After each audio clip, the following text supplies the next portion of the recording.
As the bride of Christ, who are you? How does your bridegroom see you?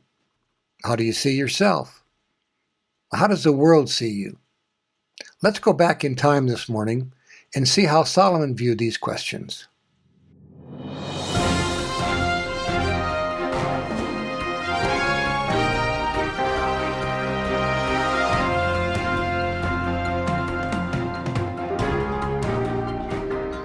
Hi, I'm Pastor Tom, and in my book, The Doorway to Rest, I take a deep look at who we are as Jesus' bride through the eyes of Solomon in his book, The Song of Solomon. The Song of Solomon is an incredible book that takes a long look at us as Jesus' bride. Let's take a few minutes and consider the depth of just one verse from that book. Song 6:10. Who is this who looks down like the dawn, beautiful as the moon, bright as the sun, awesome as an army with banners? Who is she? That's the question on everybody's mind. What manner of person is this? How excellent and how glorious she is. She looks down like the dawn means that her sudden appearance is like the dawn. Like Venus, she is the dawning light of the world that comes after the darkness. Charles Spurgeon said, "This is the bride within herself. She is freshness. She is new life." This is the bride that Isaiah spoke to in Isaiah 60, verses 1-3. Arise, shine, for your light has come, and the glory of the Lord has risen upon you. For behold, darkness shall cover the earth, and thick darkness the peoples. But the Lord will arise upon you, and his glory will be seen upon you, and the nations shall come to your light, and kings to the brightness of your rising. We have his light, but if we lose it, we're just like the church at Ephesus. We'll have lost our first love, the first thing of the morning, the bright and shining star. And not only that, we'll fail to light the darkness of this world, for the bride is also fair as the moon. Once again, Spurgeon says that this is the bride to the world. Matthew 5:14. You are the light of the world. A city set on a hill cannot be hidden. And Philippians 2:15 and 16, that you may be blameless and innocent, children of God without blemish in the midst of a crooked and twisted generation, among whom also you shine as lights in the world. The bride is like the moon that shines on borrowed light from the sun, S-U-N. She's the reflection of the light of the world, the reflection of the sun, S-O-N. Sometimes she's 3/4, sometimes a half, sometimes a quarter, but sadly sometimes she's totally dark. But when she's full, she lights the world's darkness and rules the night. When, like the moon, the bride allows the world to get between her and the sun, the eclipse, her light diminishes and the world suffers. But the bride is not just like the moon. She's also clear as the sun. Spurgeon says that this is the bride in a relationship with the bridegroom. The world sees her only as the moon, but Jesus sees his bride as the clear sun, perfected and complete. And that's his promise to us. When that day finally comes, we will be like him when he goes forth. Judges 5:31. So may all your enemies perish, O Lord, but your friends be like the sun as he rises in his might. Then there will be no darkness, no eclipses, no spots.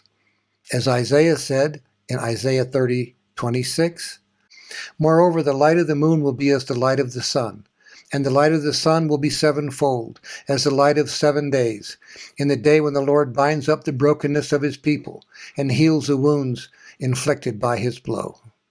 And as the Shulamite woman was to Solomon, so the bride is to Jesus. She is as terrible as an army with banners. Today the bride is what Israel was in the Promised Land, a militant army in the midst of her enemies, and she was engaged in constant conflict. But when the bride is on her knees, the army of evil cries as they flee the battlefield. We have our bridegroom's banner flying over us, the ensign that declares the word of God to a spiritually dark world, just as God's banner covered Israel. Isaiah 11:12. He will raise a signal for the nations and will assemble the banished of Israel and gather the dispersed of Judah from the four corners of the earth. Our banner is the love of Christ, and it is a terrible sight to our enemies, just as it was to the enemies of Israel. Exodus 15:14. The peoples have heard, they tremble. Pangs have seized the inhabitants of Philistia. When Jesus' bride is fair as the moon and clear as the sun, she is truly a great and formidable militant church. She is terrible to the ungodly, to wrong, to ignorance, to superstition, to vice, and to all immorality. Why? Because Christ is her bridegroom. He's her Lord, and the enemy knows that in him she is the victor. The more that evil sees and recognizes the bride on the battlefield, the more evil retreats. It can't stop her. Matthew 16:18.